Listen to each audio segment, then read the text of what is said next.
Dica número 1. Com menos de 900 habitantes, sou o país com o menor número de habitantes do mundo. Dica número 2. Sou o menor país do mundo, com menos de meio quilômetro quadrado. Dica número 3.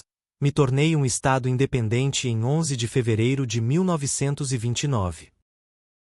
Dica número 4. As cores da minha bandeira são o amarelo e o branco, e junto com a Suíça, somos os únicos estados do mundo a ter uma bandeira quadrada em vez de retangular. Dica número 5. Minha independência foi firmada com a assinatura do Tratado de Latrão, entre o cardeal Pietro Gasparri e o primeiro-ministro do Reino da Itália, Benito Mussolini. Dica número 6. O chefe de Estado aqui é protegido pela guarda suíça.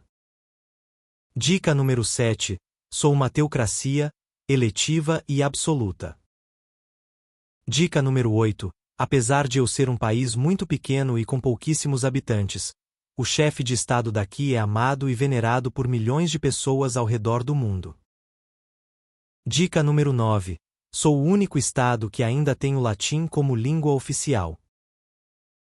Dica número 10. Eventualmente, a atenção do mundo todo se volta para uma chaminé específica daqui, esperando por uma fumaça branca. Dica número 11. Aqui se encontra a famosa pintura original de Rafael, Escola de Atenas, e a famosa escultura original de Michelangelo, Pietà.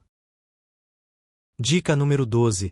Estou situado onde há cerca de 2000 anos atrás era o Circo de Nero, onde muitos cristãos foram martirizados. Dica número 13. A razão de minha existência é Jesus Cristo. Dica número 14.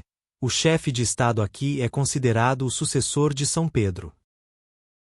Dica número 15. Sou o estado remanescente dos antigos estados pontifícios. Dica número 16. Aqui se encontra a Capela Sistina. Dica número 17. Estou situado dentro da cidade de Roma. Dica número 18. Aqui se encontra a Basílica de São Pedro, onde o apóstolo Pedro está enterrado. Dica número 19. Sou a sede da Igreja Católica. Dica número 20. O atual chefe de Estado aqui, em 2025, é o Papa Leão XIV. Parabéns para quem palpitou, Vaticano.